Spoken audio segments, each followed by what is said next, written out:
இவர்கள் உயர்கல்வி கற்றவர்கள், தொழில்நுட்பவாதிகள் ஆனதால் ஆசாரிகள் என்று அழைக்கப்பட்டனர். ஆசாரி என்ற சிறப்பான சொல் இப்போது நான் சொல்லப்போகும் வகையில் உருவானது.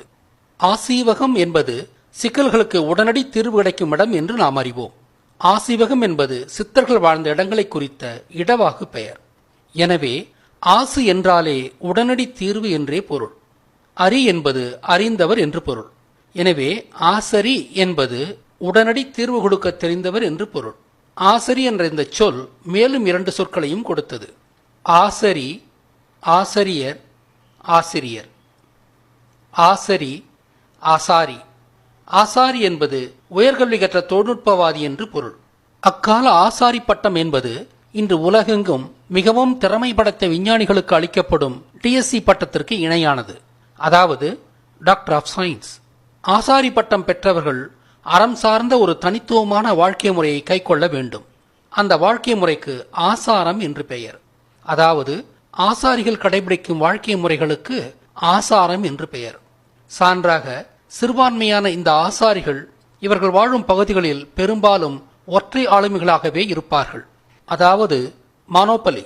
இந்த யதார்த்தத்தை பயன்படுத்தி அவர்கள் தங்களின் பொருட்களுக்கும் சேவைகளுக்கும் மிகையான ஊதியம் பெறக்கூடாது, கொள்வதும் மிகை கொள்ளாது, கொடுப்பதும் குறை கொடாது என்ற வணிக இலக்கணத்தை புறநானூறு சொல்கிறது. அதாவது ஆசாரிகள் அதிக ஊதியமும் பெறக்கூடாது, அதற்குண்டான பொருளும் குறைவாக கொடுக்கக்கூடாது. இவர்களின் தொழில்கள் மானுடத்திற்கு உதவும் தெய்வீக தொழில்களாக கருதப்பட்டன.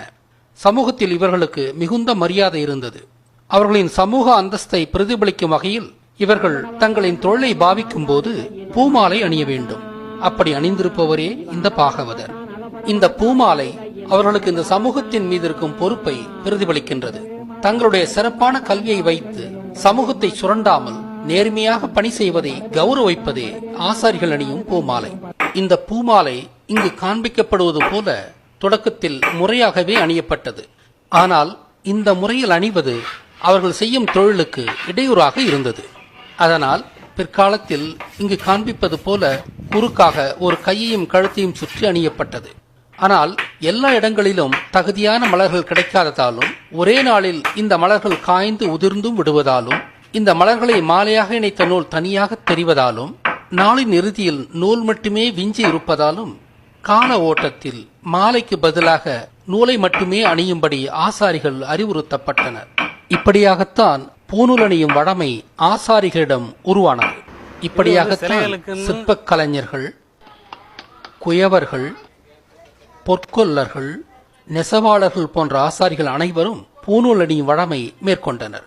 மனித குலத்தின் நன்மைக்கான இந்த தெய்வீக தொழில்களுக்கு அளிக்கும் மரியாதையாக ஆசாரிகள் பூநூல் அணிந்தனர். பூமாலைக்கு பதிலாக பூநூல் என்றானவுடன் அதற்கான விதிமுறைகளையும் வகுத்தனர். திருமணத்திற்கு முன்பு ஆசாரி 3 நூல் இழைகளை அணிவார். திருமணமான பின்பு 6 இழைகளை அணிவார்.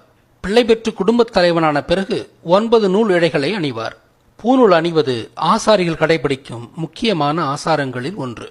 ஆசாரிகளின் பொதுவான ஆசாரம். ஆசாரிகள் ஒவ்வொரு நாளும் காலையில் நீராட வேண்டும். தங்களின் தொழிலகத்தை சுத்தம் செய்ய வேண்டும். தங்களின் மூதாதையர்களான கடவுளருக்கு அவர்கள் பூசை செய்ய வேண்டும். தொழிலில் ஈடுபடும் போது கட்டாயமாக பூநூல் அணிய வேண்டும். அவர்களின் பொருட்களுக்கும் சேவைகளுக்கும் தகுதியான கட்டணம் மட்டுமே விதிக்க வேண்டும். தங்களின் சிறப்பான தொழில் மனித குலத்திற்கான தெய்வீக தொழில் என்பதை மனதில் கொண்டு தகாத முறையில் செல்வம் குவிக்க எண்ணக்கூடாது. இவையே ஒவ்வொரு ஆசாரியும் கடைபிடிக்க வேண்டிய அடிப்படை ஆசாரமாகும். இந்திய உபகண்டத்திற்குள் வந்த யூதர்கள் ஆசாரிகளுக்கு மக்களிடம் இருக்கும் மதிப்பை அறிந்தனர். யூதர்கள் மற்றவர்களின் மதிப்புமிக்க உடைமைகளை திருடி தமதாக்கிக் கொள்வதை வாடிக்கையாக கொண்டவர்கள். அவர்கள் இந்த ஆசாரி பட்டத்தையும் திருடி தம்முள் கற்றறிந்தவர்களை ஆச்சாரி என்றழைத்தனர்.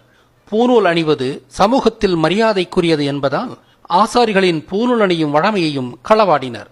அதனாலேயே ஒவ்வொரு பிராமணனும் பூநூல் அணிகிறார்.